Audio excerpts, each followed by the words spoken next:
Hello, my friends. Welcome to all of you to my channel Learning through Guru Kripa.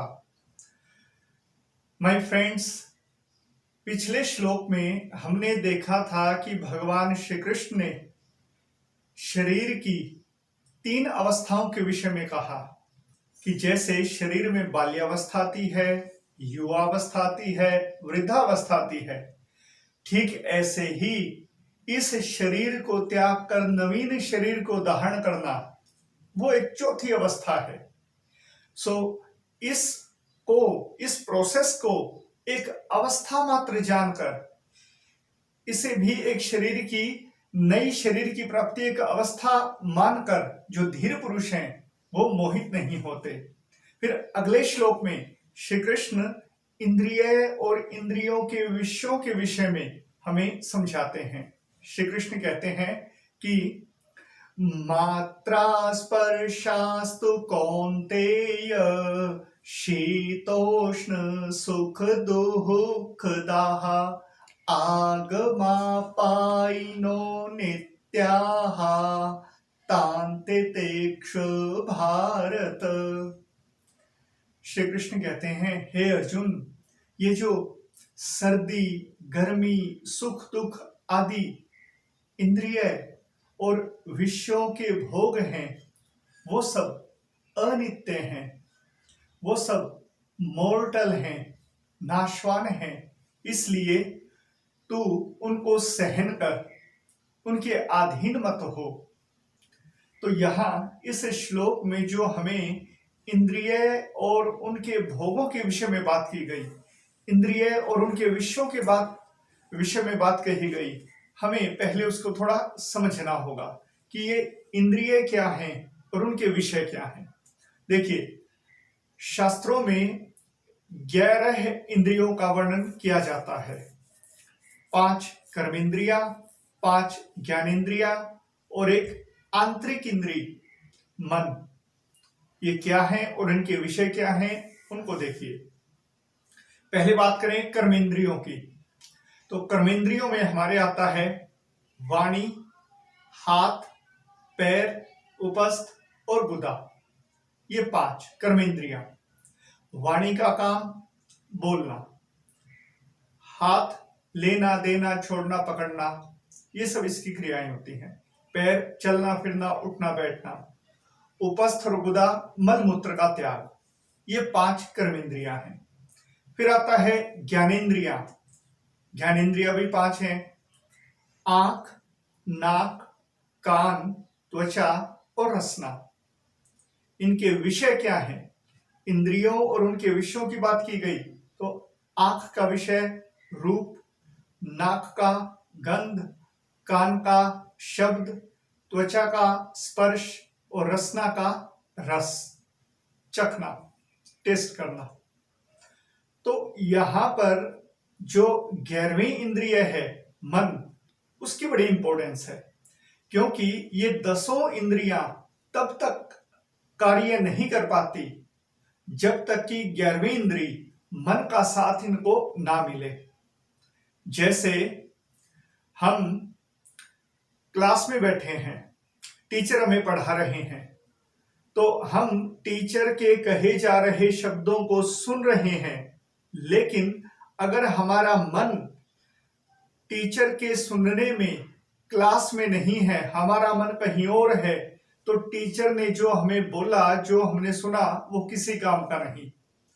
It means मन के साथ न होने पर हमारा जो कर्ण संबंधी, श्रवण संबंधी जो कर्म हुआ वो निष्फल हो गया, किसी काम का नहीं।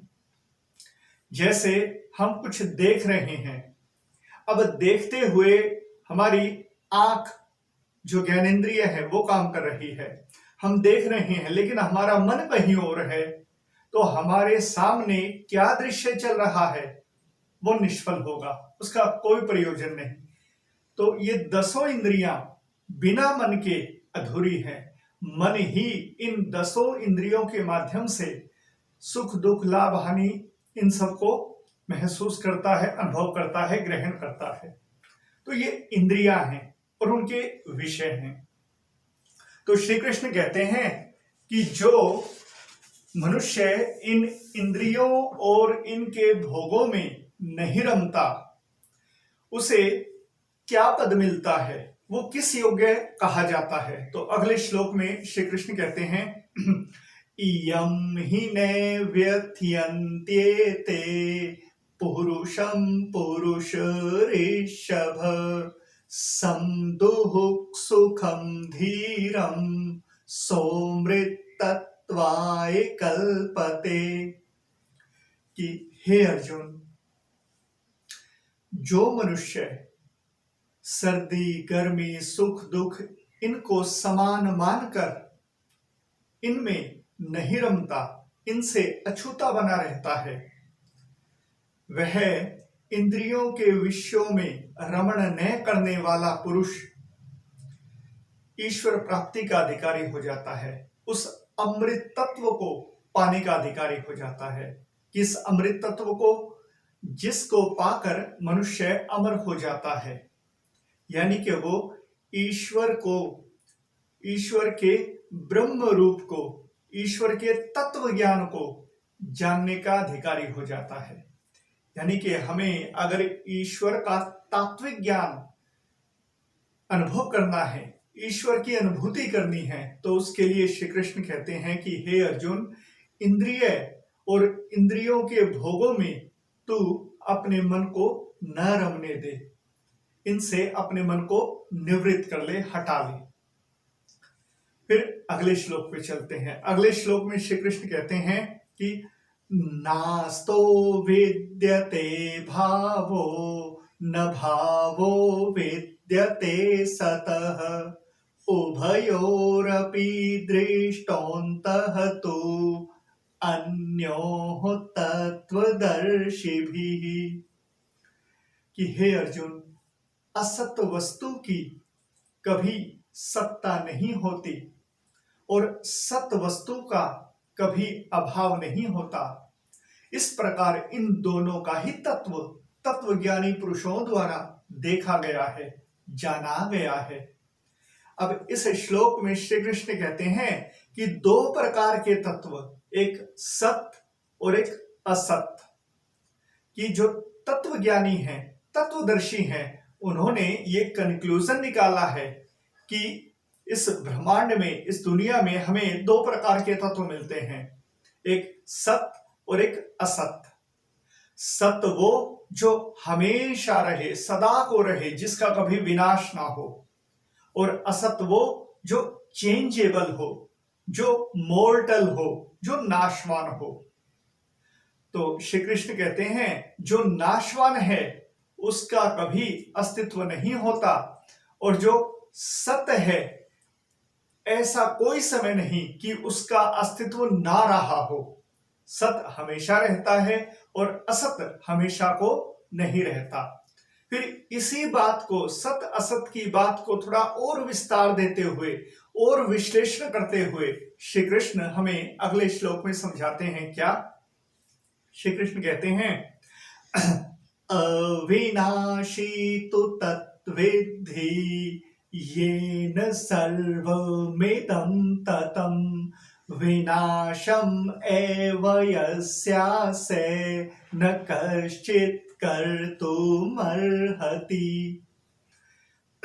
हे अर्जुन, अविनाशी तो, नाश रहित तो तू उसे जान जिससे यह संपूर्ण दृश्य जगत व्याप्त है, और हे पार्थ, उस अविनाशी का विनाश करने में कोई समर्थ भी नहीं है। अब यहां पर श्री कृष्ण हमें ये समझा रहे हैं कि ये जो संसार है, ये जो पूरा ब्रह्मांड है, इस ब्रह्मांड में हमें जो कुछ भी चलते फिरते एक्टिविटी करते जो कुछ भी दिखाई दे रहा है, वो सब दिखाई देने वाला असत है। क्यों? क्योंकि जो हमें आंखों से दिखाई दे रहा है, जिसको हम इंद्रियों से महसूस करते हैं, वो असत है, नाशवान है। और उस असत को जो चला रहा है, उस असत का जो सार तत्व है, वो सार तत्व, उसे तू अविनाशी जान, उसे तू सत जान, वही ईश्वर का स्वरूप है। तो इस प्रकार से श्री कृष्ण हमें समझा रहे हैं कि इस संसार का जो आधार है, इस संसार का जो मूल है, वो सत्य है। उसी सत्य को ईश्वर कहते हैं। और ये जो परिवर्तनशील चेंजेबल संसार हम देखते हैं, ये असत्य है, जिसको पिछले श्लोक में श्री कृष्ण ने कहा कि तत्वदर्शियों के द्वारा देखे गए दो ही तत्व, सत्य और असत्य। तो इस प्रकार यहां पर श्री कृष्ण ने सत्य उस ईश्वर को कहा और असत्य इस जगत को कहा। तो आज के लिए हम यहीं समाप्त करते हैं।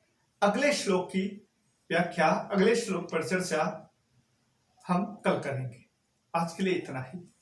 श्री राम।